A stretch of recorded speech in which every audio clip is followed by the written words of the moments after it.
Y la diferencia es que en la Cuba de hace un tiempo pasaban cosas, habían presos políticos, masacres, matones, muertos, huelgas de hambre, toda clase de abusos a los derechos humanos, pero no se veía. Hoy día, gracias a la tecnología, al internet, a la telefonía, a los satélites, eso se ve en tiempo real y el mundo se está sensibilizando. Entonces, se ha caído uno de los elementos esenciales que necesita la tiranía para permanecer, que es mantener a Cuba como una isla. Y si hay noticias que salen de allá y podemos ver las cosas como se ven hoy en día, eso es algo que sin duda los tiene que afectar. Y yo tengo la esperanza de que la gente de este tiempo, que es gente que piensa en la libertad, en el medio ambiente, en la necesidad de que la gente viva en condiciones mínimas de respeto a los derechos humanos, pueda reclamar por la democracia en Cuba. No los cubanos solamente, el mundo entero.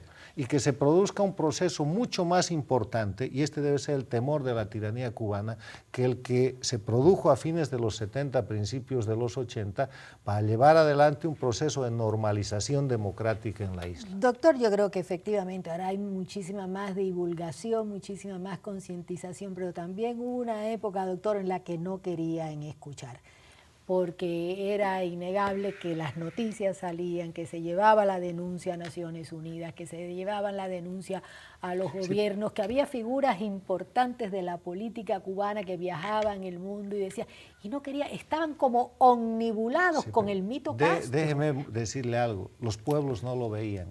Hoy día ese señor Zapata Tamayo que ha muerto ha sido visto por los ciudadanos del mundo, no por los gobiernos. Este no es un tema solamente de gobiernos. Esas señoras de blanco, sí, las damas de blanco, que han sido vistas por todo el mundo civilizado. Ha habido masificación, doctor, pero quiero decirle que en el año 60 fue fusilado en Cuba un joven de 22 años, mulato, que había sido capitán del ejército rebelde y que inmediatamente se dio cuenta de que aquello era una deformación de los ideales por los que él había luchado, se alzó en Pinar del Río, lo lograron capturar y lo fusilaron. Y tenía 22 años y nadie escuchó. Y su madre salió al exterior, inclusive perdió las piernas y recorría cada vez que había una marcha en su silla de rueda y los medios de prensa internacionales no reparaban en eso. Bueno, yo quiero decirle que puedo estar equivocado, pero yo considero que... No, yo creo que usted está perfectamente situado. Es un tiempo en el cual hay elementos tecnológicos absolutamente que hacen mucho más difícil absolutamente el sostenimiento de una dictadura, de una tiranía que todos los días viola los derechos humanos y que además exporta inestabilidad, exporta autoritarismo y ha puesto en marcha un proceso neocolonial en América Latina, apoderándose, por ejemplo, de mi país. ¿De su país? Porque Bolivia hoy día es un país intervenido por el proyecto neocolonial cubano venezolano. Y de su país quería preguntarle, porque usted mencionó a Guevara y el hombre que intervino en la captura de Guevara, que es el Gary Prado, el general Gary Prado,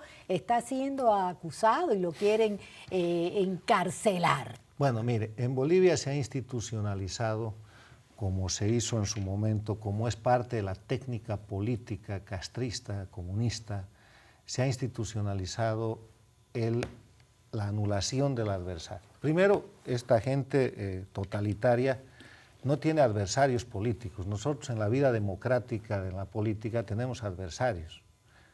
Pero cuando hablamos con estos autoritarios, ellos no tienen adversarios, tienen enemigos. Y por lo tanto buscan la eliminación del enemigo. Fidel Castro, como usted bien ha dicho en la primera etapa de su proyecto, fusilaba a la gente. Después los mandaba a la cárcel por decenas de años, los dejaba morir de hambre, siguen eso. Como eso no puede pasar en países como Venezuela, Bolivia y el Ecuador, lo que han hecho es institucionalizar la criminalización de la política. Entonces, cuando hay un adversario político con alguna posibilidad de mover el pueblo o de representar algo, inmediatamente lo acusan. Han acusado al presidente Sánchez Lozada de genocidio por los crímenes que Evo Morales y quienes lo derrocaron han cometido. Y ahí está el expresidente acusado. Han acusado a todos los otros expresidentes vivos de una cantidad de delitos que van desde la corrupción hasta la traición a la patria para enjuiciarlos. Y ahora están reclamando porque además hacen leyes específicas con carácter retroactivo para anular a esta gente. El último candidato presidencial que se opuso a Evo Morales en Bolivia, que se llama Manfred Reyes Villa, ya está en el exilio, acusado de corrupción. De una corrupción que dice que cometió después de haber sido gobernador del departamento de Cochabamba. Lo hemos Y tenido el en señor este Gary programa. Prado, que usted menciona, el general Gary Prado, que es un militar muy distinguido y muy reconocido en Bolivia, está acusado junto con una cantidad de ciudadanos cruceños y de otras localidades de haber participado de un supuesto proceso de terrorismo en Bolivia cuando los terroristas están en el gobierno.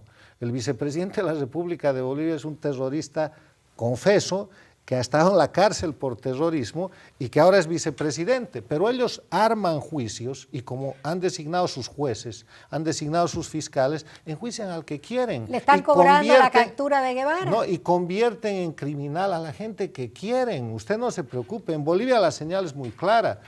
Puedes vivir tranquilo, puedes hacer tus negocios, puedes desenvolverte aquí, mientras no te metas en política. El día que te metes en política, hay un fiscal, hay un juez que va a terminar contigo, y si no terminas en el exilio o terminas muerto, vas a terminar en la cárcel, como le pasa a un señor Fernández, el gobernador de Pando, que el único pecado que tuvo fue ser elegido democráticamente y oponerse a Evo Morales. Está en la cárcel hace más de un año, sin juicio, sin sentencia, y es un criminal. Un minutico tenemos nada más. Las próximas legislativas, ¿qué es lo que pueden dar las próximas elecciones? ¿Qué representan? No, en Bolivia ha de haber elecciones de prefectos y alcaldes, y yo ya le digo, en Bolivia no hay democracia. Las elecciones están digitadas por el gobierno de Evo Morales. Bolivia es un país intervenido y una de las cosas que hay que hacer como meta es que el mundo se concientice, que ni Venezuela, ni Bolivia, ni el Ecuador son más democracias. Son dependencias con gobiernos autoritarios del eje Caracas-La Habana que está controlando esa parte de los gobiernos y de los estados que he mencionado. En la persecución a Gary Prado influye el que haya él sido el mentor de la detención. Eventualmente, usted no sabe cuando se confronta con la mentalidad totalitaria y absolutista que influye en ellos, pero es un acto bochornoso de injusticia el perseguir a los adversarios políticos judicializando, o sea, convirtiendo en temas judiciales cosas que no existen. Doctor, siempre nos deja con ganas de seguirlo escuchando, por eso la invitación será muy pronto de nuevo. Muchísimas gracias, doctor. Encantado. Y a ustedes, muchísimas gracias.